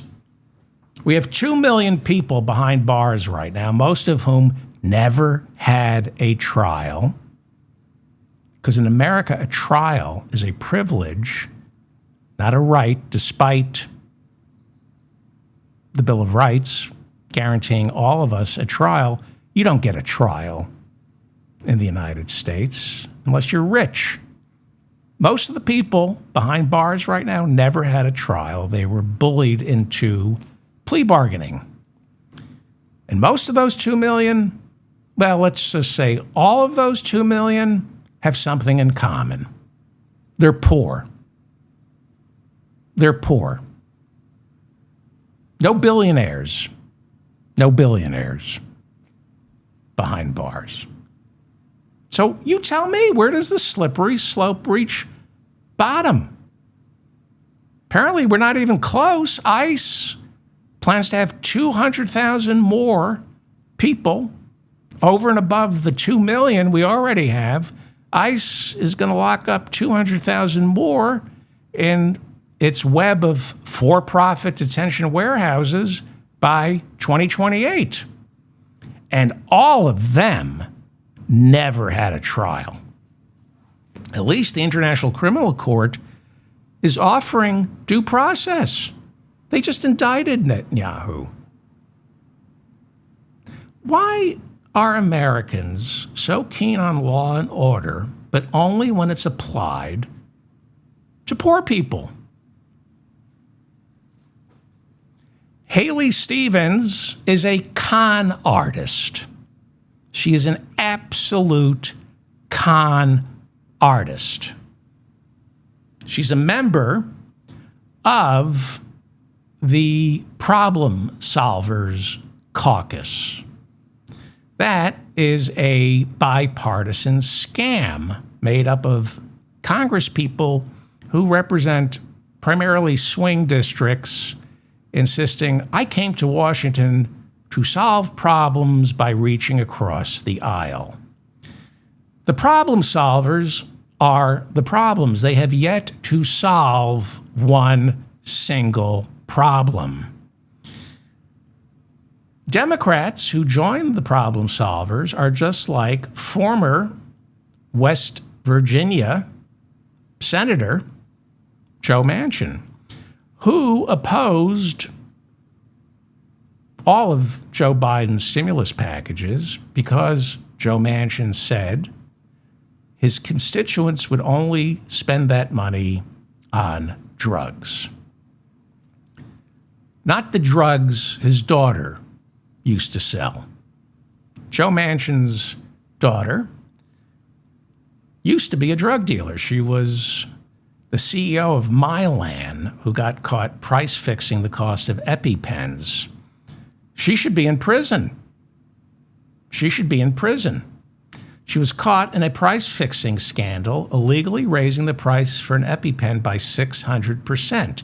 By the time she left Mylan as CEO, she walked away with millions, while Mylan, because of her, was forced to pay fines for ripping off Medicaid and in order to settle several class action lawsuits. No prison time. No prison time for Joe Manchin's daughter. It's like Rick Scott, the senator from Florida, ripped off Medicaid and Medicare for $1 billion. The company paid the fine. He went on to be governor of Florida. Now he's the senator. They pay the fines. It's the cost of doing business. Back in 2008, while Joe Manchin was governor of West Virginia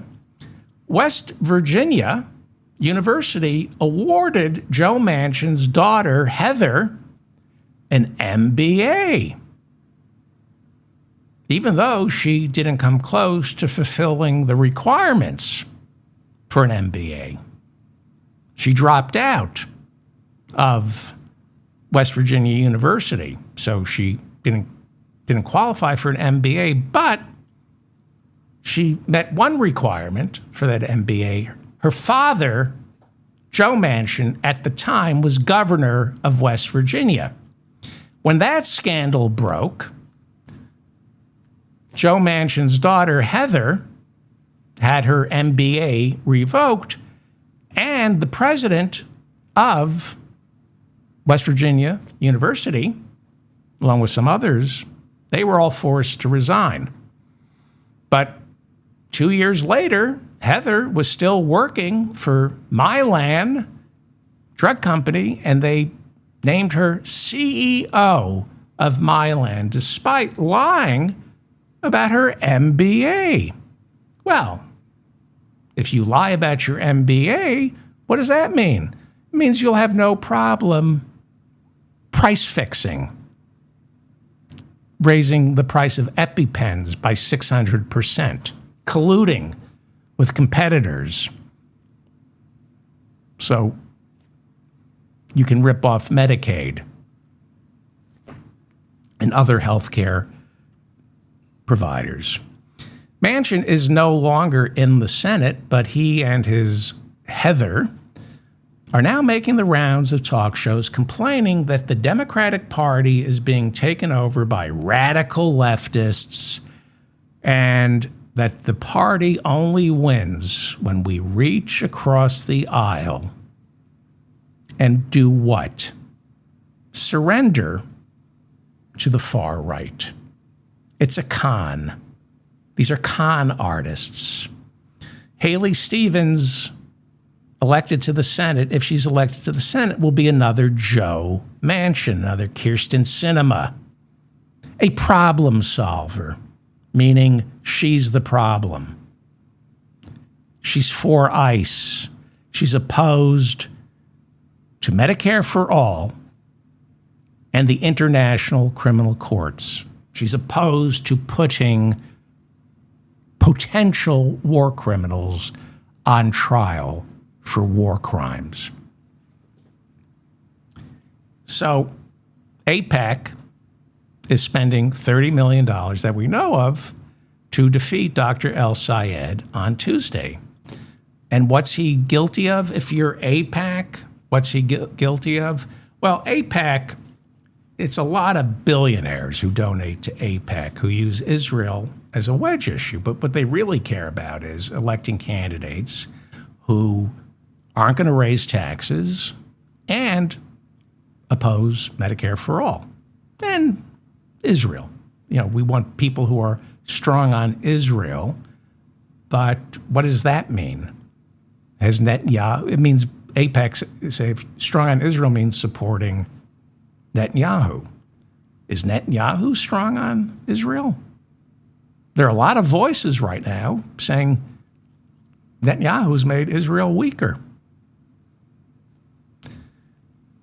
So where does El-Sayed stand on Gaza, Israel? These are his crimes against AIPAC. This is what he said in April, quote, "Killing tens of thousands of people makes you pretty damn evil. It's not how evil is this one versus that one. Hamas, evil. Israeli government, evil. We can say both," unquote. He didn't say Israel is evil. He said this Israeli government is evil. You can call the American government evil and still support America's right to exist. Okay? So they're taking his words out of context. He hates Jews. Last week he said, quote, "The question of Israel's existence is not a question. I'm not going to play this got you game about whether or not Israel has a right to exist. The question ultimately is about whether or not we want a politics that dignifies equal rights," unquote. So, why, if you live in Michigan tonight, would you vote against your own economic interests and cast a ballot for Haley Stevens? How do people vote for Haley Stevens? Because there are forces within the Democratic Party, just like there are within the Republican Party, that spend millions to confuse and make you stupid. I've been talking to a lot of people lately, and people not only don't know what's going on, they don't know what they want. They don't know what they want for this country or for the world. Because millions and millions and millions of dollars are spent to confuse and make you stupid. Polling right now favors Dr. El-Sayed. There had been some bogus polls out showing Haley Stevens coming on strong, and I have to issue a correction because I reported some of those polls on my previous episode, and those polls were somewhat misleading because it's starting to look like Dr. El-Sayed is leading Haley Stevens among the legitimate polls, on average by a stunning 10.2%. So Tuesday is going to be a watershed moment, perhaps, if Dr. El-Sayed wins Tuesday, and I'm not saying he's going to. What we are seeing is a repudiation, not a total, but we are seeing a repudiation of establishment Democrats, AIPAC, and business as usual. The left is beginning to win. Not talking about liberals. The left. Democratic socialists or Democratic socialists adjacent. We are seeing Democratic candidates who relate more with the DSA than they do the neoliberals like Barack Obama, Chuck Schumer, and Hakeem Jeffries.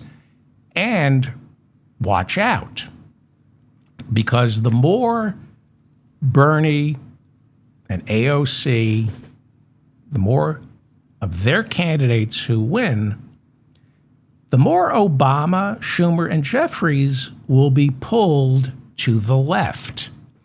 Obama secretly loves Mamdani. We see that. He's showing up he loves Mamdani. Schumer and Jeffries, they want power. The same way Joe Biden wanted power. And if that means having to work with and bend a knee to Bernie, they will do that. Biden bent a knee to Bernie 2 years of the first 2 years of the Biden administration. Had Joe Manchin and Kristen Sinema not been there, we would have had Build Back Better. But Joe Biden knew, I can't do this without Bernie. So we're seeing some big wins here. Not necessarily not a wave, but Chris Robb won the Democratic nomination for Pennsylvania's 3rd congressional district. Democratic Socialist, ran on a campaign of abolishing ICE, guaranteeing Medicare for all, free public universities. We saw Milat Kiros in Colorado's 1st congressional district. She beat Diana DeJette, Congresswoman, incumbent, who has been serving longer than Milat Kiros has been alive. And I don't know, maybe she's going to win the general. She's running against Christy Peterson. Medicare for all, abolishing ICE, universal child and elder care, and ending the fighting between Israel and Palestine. Oh! Can't vote for her. She wants to end the fighting between Israel and Palestine. Cannot vote for her. In June, we saw Zohran Mamdani defeat 3 Democratic incumbents in the primaries in New York City, meaning there are going to be 3 new left of center members of Congress, because New York City, the primaries are the general election, because New York City is a democratically controlled city. So Claire Valdez won the Democratic primary for New York's 7th congressional district. She will succeed the incumbent, Representative Nadia Velasquez. And I'm going to butcher her name. Dariala Chevalier defeated incumbent Congressman Adriana Espaillat in New York's 13th district. That's Harlem. He's been on this show.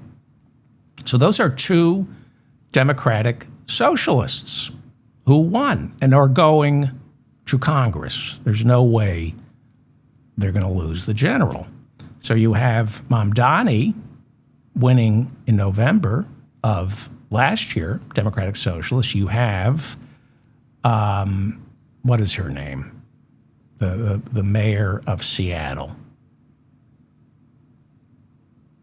Damn it, I can't remember. Sorry. Mamdani, she's a Democratic Socialist, Seattle. Mamdani also endorsed Brad Lander, who, while not a Democratic Socialist, he went on to defeat the incumbent Democrat Dan Goldman. Next Tuesday, what do we have? We have Donovan McKinney, and I think this is his picture. I apologize if it's not, but I think this is Donovan McKinney. He represents, or he's trying to win Michigan's 13th congressional district. He's a Democratic Socialist and a state representative. He's trying to beat the incumbent, Congressperson Shri Thanador, and he's running on taxing billionaires out of existence, Green New Deal, Medicare for all, and the Block the Bombs Act. No funding for Israeli bombs. So, I'd like Medicare for all. I'd like my children to have free tuition at all public universities, and of course, a Green New Deal. But he doesn't want to sell bombs to Israel. That race is too close to call. We have Francesca Hong running for governor of Wisconsin. She's a state representative and a Democratic Socialist. And there's a 5-way race for the Democratic nomination for governor of Wisconsin. That's going to be held on August 11th. She is leading in the polls. So some say she's going to be the next. Evers is the current governor. He's a Democrat. And they say Francesca Hung, a Democratic socialist, is going to be, some believe, the next governor of Wisconsin. Oliver Larkin is running for Florida's 25th congressional district. He's a Democratic socialist. That primary is August 18th. There's been some redistricting and gerrymandering, and he's trying to defeat incumbent Jared Moskowitz, Democrat. And Oliver Larkin, Democratic socialist, is running on a platform promising to increase the minimum wage to $25, increasing taxes on the wealthy, Medicare for all. He supports the Block the Bombs Act, meaning he doesn't want to sell bombs to Israel. And then, and I will be talking about this on Tuesday's show when I'm back, Cori Bush is trying to recapture her congressional seat, which was the 1st congressional district. She's a Democratic socialist. That primary, August 4th. She lost 2 years ago as an incumbent. She lost the nomination to Wesley Bell, who is a black St. Louis, or was a black St. Louis prosecutor, heavily financed by AIPAC. Medicare for all, abolish ICE. This is what Cori Bush, a nurse and a pastor who was once homeless. She's running on protecting reproductive freedom. Member of the Squad, you might remember she slept on the steps of the United States Capitol in 2021 to remind Nancy Pelosi that the eviction moratorium was about to expire. And Nancy Pelosi didn't even know. And Cori Bush forced Joe Biden to extend the COVID-era eviction moratorium, which the Supreme Court eventually overturned. But you know whose side Cori Bush is on. Well, she's not doing too well in the polls. So there's some other candidates. That's Chris Robb. Okay, where am I? I'm taking Sunday night off. Yeah. If you listen to this show, you know that. Oh, hang on. Let me do this. I did some graphics to show you. Let me show you some stuff here. So this is Strait of Hormuz. I want to show you where the Strait of Hormuz is, and then where the Bab el-Mandab Strait is. So I've put together some graphics. So that's the Strait of Hormuz, right? And then you go all the way down here, and that's the Bab el-Mandab Strait, which is patrolled by Yemen and Djibouti. So if you want to understand, you got to look at maps. What do we have here? Okay, what's this? Persian Gulf, Suez Canal. What's next? Red Sea and the Bab el-Mandab Strait. All right, more. Persian Gulf, Suez Canal, Red Sea, Bab el-Mandab Strait. There's one with a British voice. Hang on. Is this it? From the Strait of Hormuz to the vital Suez Canal and down to the Bab el-Mandeb.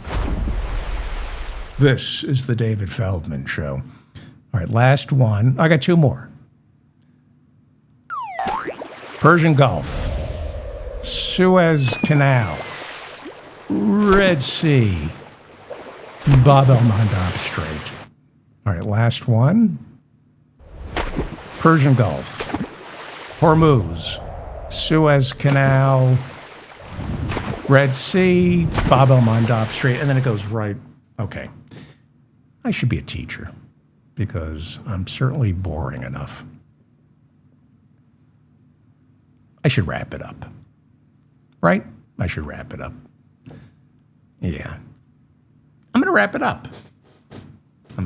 I had a whole other thing. All right, I'm taking Tuesday off. Not Tuesday. Taking Sunday off. So there's no show.